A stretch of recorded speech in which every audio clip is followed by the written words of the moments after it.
Yetenekli bir aşçı mısınız, yoksa işler ters gittiğinde fırını suçlayan türden biri misiniz? Eğer ikinci seçeneğe dahilseniz, hiç üzülmenize gerek yok. Çünkü bu konuda yalnız değilsiniz. Bir takım alışkanlıklar, pratik hareketler ya da inandığımız bazı batıl inançlar, yemeklerinizin tadını kaçırabilir. Bu videoda birçoğumuzun fark etmeden yaptığı yaygın mutfak hatalarından bahsettik. Şanslısınız. Çünkü bu videodan sonra öğrendiğiniz bu yanlışları yapmayacaksınız. Peki nedir bu yanlışlar? 1. Yeni pişmiş pilavı karıştırmak. Bazı insanlar pilav yaparken nasıl olduğunu görmek ya da tadına bakmak için pirinci karıştırma hatasına düşerler.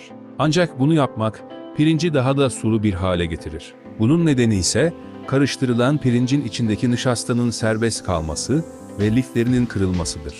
Bu yüzden daha taze kalması için pişirirken karıştırmaktan kaçınmalısınız. Ayrıca suyu da doğru miktarda kullanmalısınız.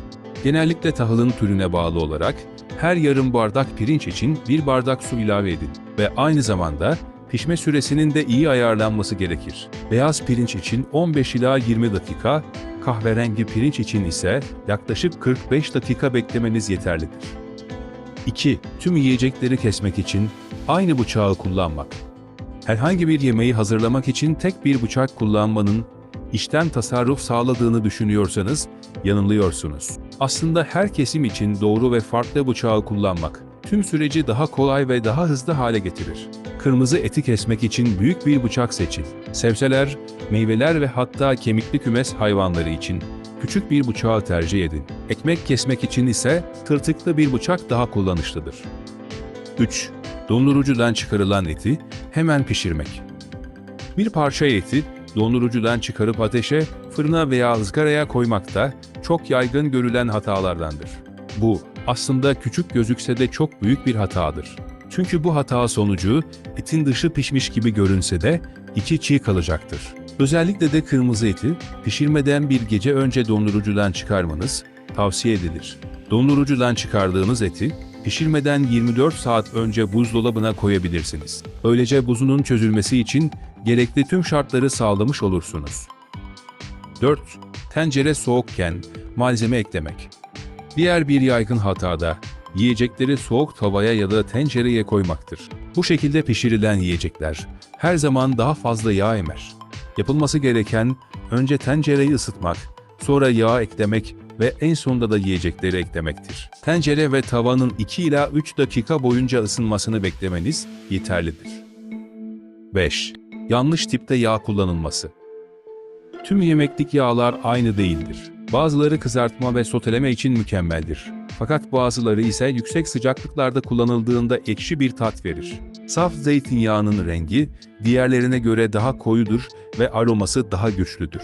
Bu yağ sos hazırlarken ya da düşük sıcaklıklarda sote yapmak için kullanılabilir. Fakat 190 derecenin üzerindeki sıcaklıklar için kullanılması tavsiye edilmez. Ayçiçek yağı gibi bitkisel yağlar ise kızartma, kavurma ve fırınlama için en uygun olanlardır.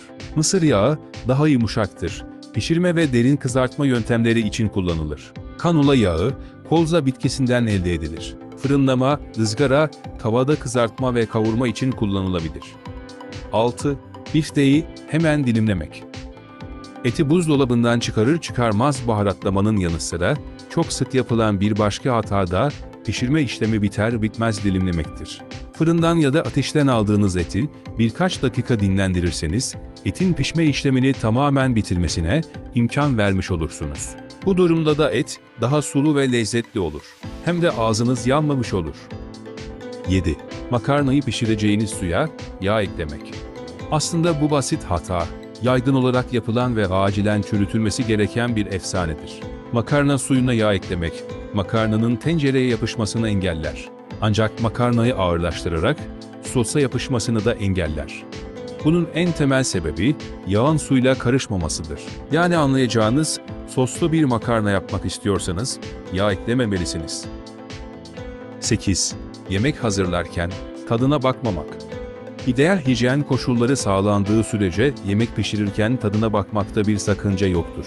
Sosun iyi olup olmadığını, etin, makarnanın veya her ne hazırlıyorsanız doğru noktada ve dokuda olup olmadığını kontrol etmek önemlidir. Bunu yapmak, hatalardan kaçınmanızı sağlar ve tarifinizi düzeltmeniz için size imkan sağlar. 9. Makarnanın piştiği suyu dökmek. Genelde makarnanın piştiği suyu atıyoruz. Fakat bu büyük bir hatadır. Çünkü bu su, sosların daha lezzetli bir hale getirilmesi için kullanılıyor. Bu nedenle bu sıvının bir kaba aktarılıp kıvamı koyulaşacak olan sosla karıştırılması tavsiye edilir. 10. Soğanı yanlış şekilde kesmek. Sizin de soğanı dilimlerken gözleriniz doluyor mu? Bu, soğanın gözleri yakan gazlarını saldığını gösterir. Bu gaz, soğanı dilimler halinde kesip hücrelerini parçaladığınızda açığa çıkar. Neyse ki bunun da bir çözümü var. Keskin bir bıçakla soğanın liflerinin yönünü izleyerek dilimleyin.